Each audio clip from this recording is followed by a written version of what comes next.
কোচবিহারের মানুষজনকে আমি স্যালিউট জানাবো। সেই সমস্ত কোচবিহারবাসী, সেই দিনহাটার মানুষজন, সেই অভিভাবক, আপনারা ঠিক শিক্ষা দিচ্ছেন। এই চোয়াল শক্ত করে সরস্বতী পুজোটা যে করলেন, কোনো দেব দেবী রুষ্ট হবেন না। আপনাদের খারাপ লাগা থাকছে, গিল্ট কনসিয়াসনেস থাকছে, আমি বলছি এখানে বহু শাস্ত্রীয় পণ্ডিত যারা রয়েছেন ধন্য ধন্য করছেন আপনাদেরকে।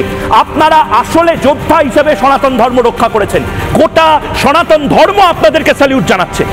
সরস্বতী পুজোটা আমাদের কাছে উপলক্ষ এবং এটা আমাদের করতেই হবে।